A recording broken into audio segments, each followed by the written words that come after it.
विश्वनाथ भगवान की जय। हर हर महादेव। भूत भावन भूतेश्वर भगवान शिव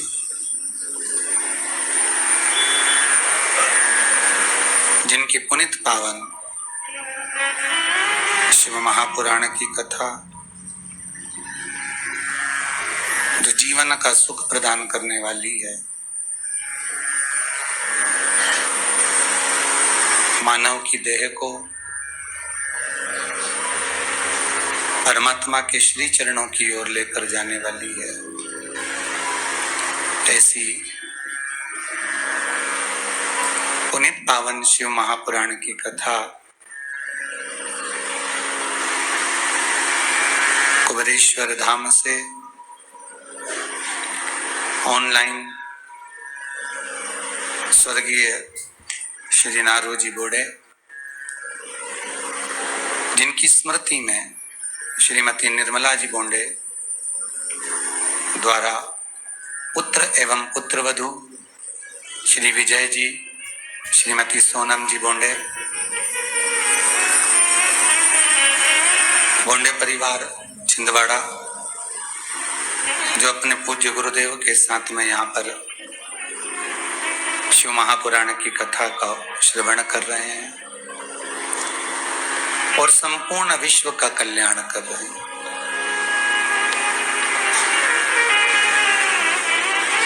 पहले कथा में कहा था एक बार, व्यक्ति मत बनो, व्यक्तित्ववान बनो। व्यक्ति और व्यक्तित्ववान बनने में दोनों अंतर है। व्यक्ति अगर प्राणों को छोड़कर चला भी जाता है तो उसको कोई याद नहीं करता,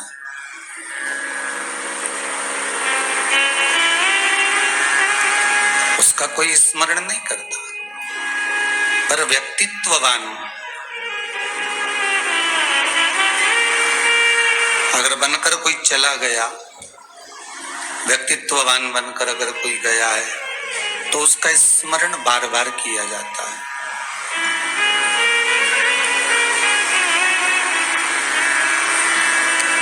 व्यक्ति मूल नहीं है, उसका व्यक्तित्व कैसा है।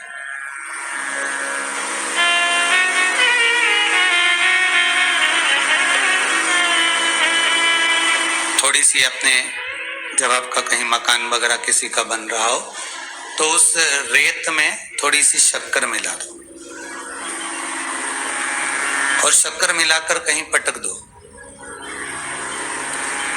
थोड़ी देर बाद चींटी आएगी, रेत खाएगी। जितने लोग आस्था के सम्मुख में बैठे हैं, कथा श्रवण कर रहे हैं, और फेसबुक यूट्यूब पर जितने मेरे भाई बहन कथा को श्रवण कर रहे हैं, उस रेत को चींटी खाएगी क्या? नहीं। चींटी में ये बात की समझ होती है। चींटी में इस बात का स्मरण होता है कि ये रेत है और ये शक्कर है। कितनी भी रेत मिला दो, शक्कर के दाने को वो ढूंढ ही लेती है।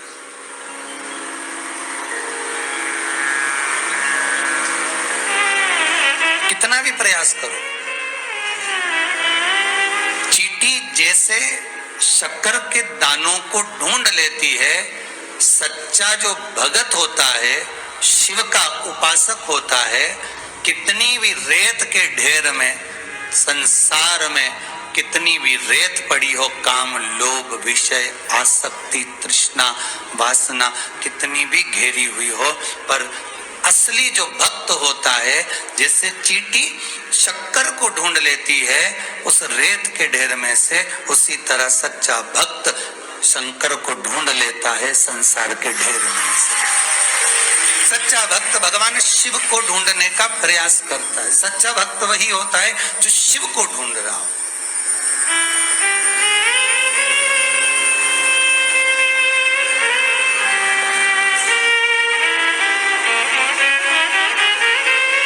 जो भगवान शंकर को, भगवान की भक्ति को, भगवान के भाव को ढूंढने का प्रयास कर रहा है।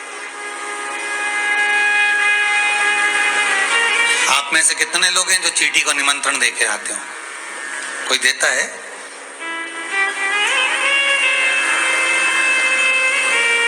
उस चींटी को मालूम है कि निमंत्रण की जरूरत नहीं है, बस चींटी को मालूम है निमंत्रण की जरूरत नहीं है,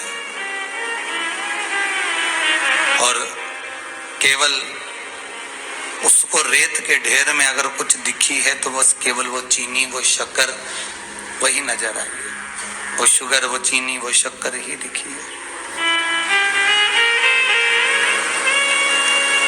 संसार सागर में आने के बाद में अगर हम विषय आसक्ति की चीजों को ढूंढें तो उसमें कोई श्रेष्ठता नहीं है।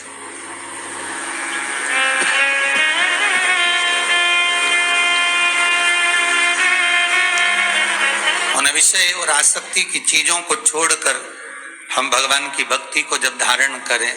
कोई ने बहुत सुंदर प्रश्न किया है,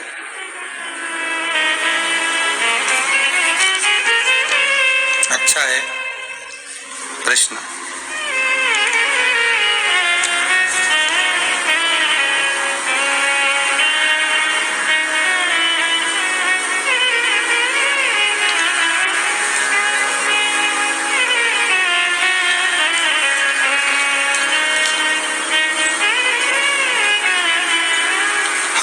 लोक में भगवान का भजन करते हैं,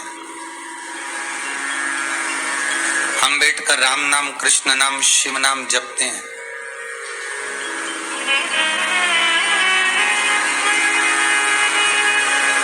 भगवान का नाम जप रहे हैं तो भगवान को मालूम पड़ता है कि ये जप रहा है, भगवान को मालूम पड़ता है कि ये स्मरण कर रहा है, भगवान को मालूम पड़ता है कि नहीं पड़ता गुरुदेव कि ये जप रहा है? हमने कहा क्यों नहीं मालूम पड़ेगा? अगर किसी को तुम लक्ष्य बनाकर बोलोगे अगर तुम राम जी को लक्ष्य बनाकर राम जी का भजन कर रहे हो तो राम जी को मालूम पड़ेगा, हनुमान जी का लक्ष्य बनाकर हनुमान जी को जप रहे हो तो हनुमान जी को मालूम पड़ेगा, शिव जी को लक्ष्य बनाकर शिव जी को जप रहे हो तो शिव को मालूम पड़ेगा। आपने जिसका नाम जपा है उसको ये मालूम है कि ये जप रहा है।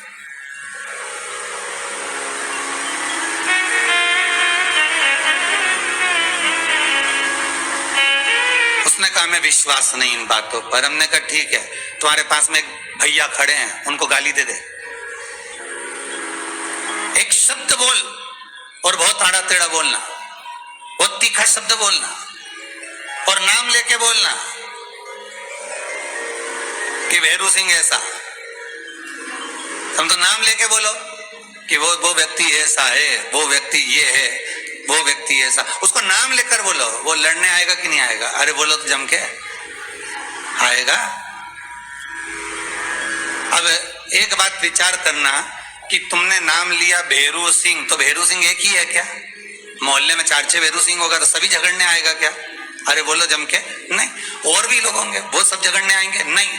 पर जो भैरू सिंह को तुमने लक्ष्य बनाया है, जिस भैरू सिंह को तुम सुनाना चाहते हो, जिस भैरू सिंह को तुम अपशब्द कहना चाहते हो, वही सुनेगा और वही झगड़ेगा। दूसरे भैरू सिंह के कोई मतलब नहीं तुमसे।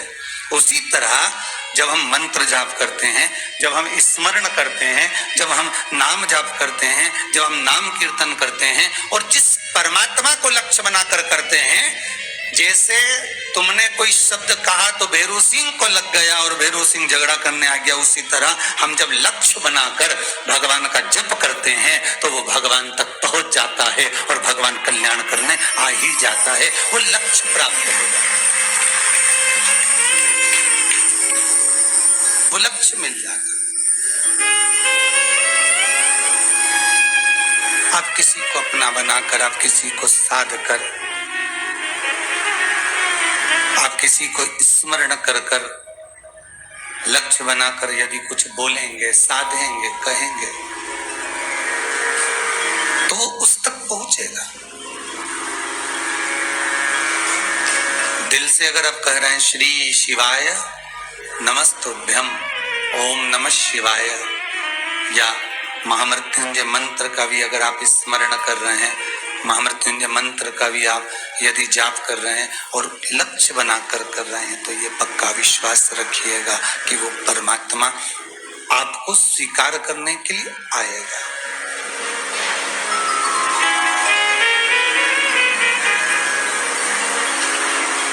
आप यदि लक्ष्य बनाकर चले हैं उस परमात्मा से, आप लक्ष्य बनाकर चले हैं भगवान से, तो वो परमात्मा आपको प्राप्त जरूर होगा, वो परमात्मा आपको मिलेगा जरूर। जिसका आप भजन कर रहे हैं उसको मिलने में देरी नहीं लगेगी। जैसे भक्त भगवान को ढूंढता है, उसी तरह भगवान भी भक्त को ढूंढने का प्रयास करता है।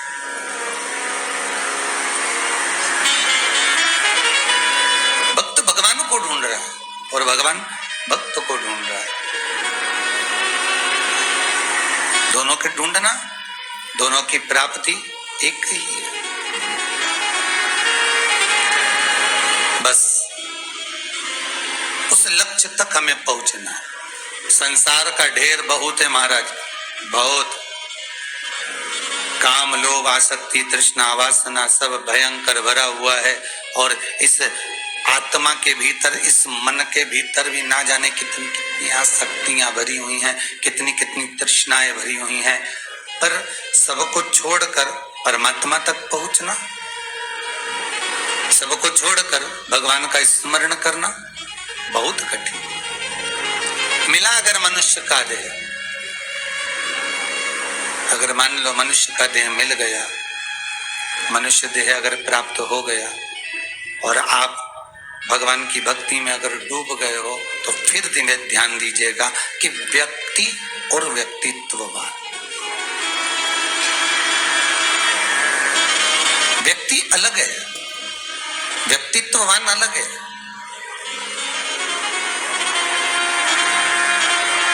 और व्यक्तित्ववान बनकर जब हम कुछ कर्म करते हैं, अच्छा सत्कर्म करते हैं, भगवान की भक्ति को धारण करते हैं, व्यक्तित्ववान बनकर, तो जीवन की सार्थकता तो अपने आप ही बन जाती है। बहुत सुंदर बात कही है महाराज शिव महापुराण में कि एक कदम जब मनुष्य अपना धर्म की ओर बढ़ाता है, एक कदम मनुष्य जब सत्कर्म की ओर बढ़ाता है, तब मेरा विश्वनाथ, मेरा शंभु, मेरा त्रिकालदर्शी, मेरा कैलाशी, मेरा अविनाशी, मेरा भोलेनाथ, मेरा ओमकारेश्वर, मेरा महाकाल, आप एक कदम बढ़ाते हैं, मेरा शंकर 100 कदम चलकर तुम्हारे पास में आने का प्रयास करता है। केवल आप तो एक कदम चले हो, केवल आप तो एक कदम आगे बढ़ाए हो, पर मेरा शंकर, मेरा शंभु, मेरा त्रिकालदर्शी, मेरा कैलाशी 100 कदम चलकर आपके पास पहुंचने का प्रयास करता है। 100 कदम चल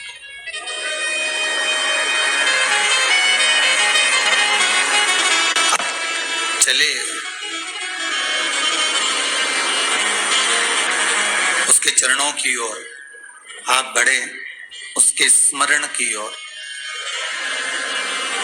देखिए, आस्था चैनल के माध्यम से जितने लोग शिव महापुराण की कथा को लाइव ऑनलाइन श्रवण कर रहे हैं या फेसबुक यूट्यूब पर श्रवण कर रहे हो, आपका मन यदि भगवान की कथा में लगा हुआ है, आपकी चित्तवृत्ति, भले आप सोफे पर बैठे हो, भले आप कुर्सी पर बैठे हो, भले आप पलंग पर बैठे हो, भले आप जहां तहां सब जगह पर विराजमान, आप हर जगह पर विराजमान, पर जहां बैठकर, आवाज पकड़ रहा है, जिस जगह पर बैठकर आप कथा का स्मरण कर रहे हो, जिस जगह पर बैठकर आप कथा का रसतत्व ग्रहण कर रहे हो, उस जगह पर बैठकर केवल आप कथा नहीं सुन रहे हो, उस जगह पर बैठकर केवल आप कथा का रसतत्व ग्रहण नहीं कर रहे हो, केवल आप स्मरण नहीं कर रहे हो,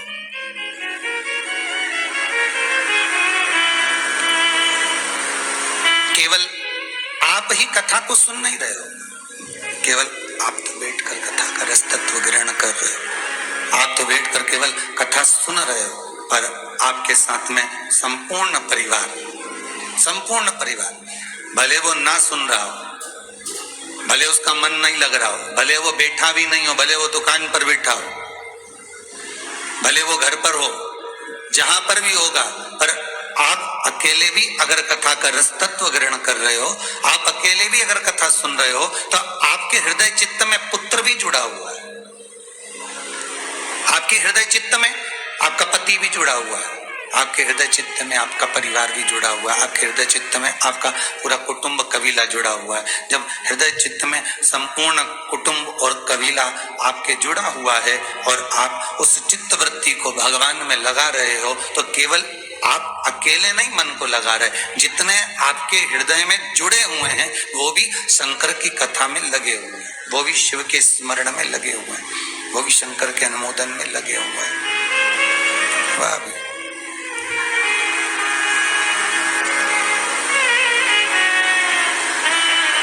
इसलिए हम कहते हैं बारंबार भगवान से प्रार्थना करना कि सर्वे भवन्तु सुखी, सब सुखी रहे।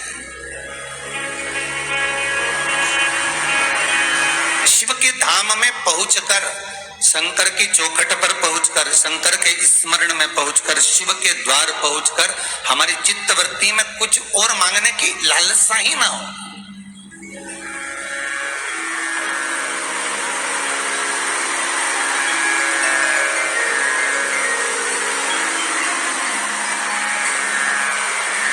संसार कितना विचित्र है उसको भी समझ लो जरा। प्याज खाने में पाप लगता है, क्या खाने में? कांदा, प्याज।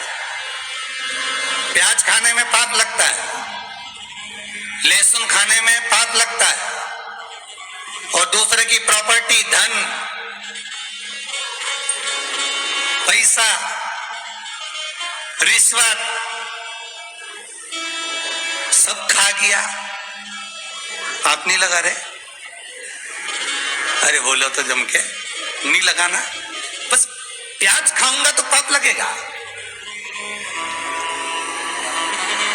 लहसुन खाऊंगा तो पाप लगेगा, और वो रिश्वत खा गया, दूसरे की जमीन खा गया, प्लाट खा गया, प्रॉपर्टी का हिस्सा खा गया, थोड़ा पैसा खा गया, मां छोड़कर गई थी धन खा गया।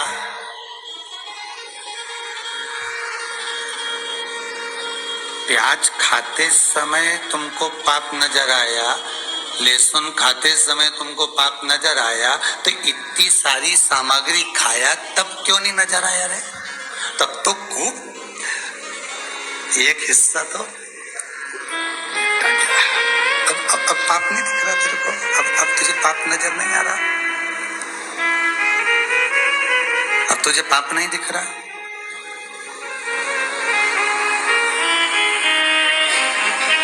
महाराज, लहसुन खाया, लहसुन नहीं खाना हमको पाप लग जाएगा, प्याज नहीं खाएंगे हमको पाप लग जाएगा महाराज। और बाकी की जो भी दूसरों का धन, वैभव, धन, प्रॉपर्टी, सत्ता सब खा गए, पाप नहीं लगाया।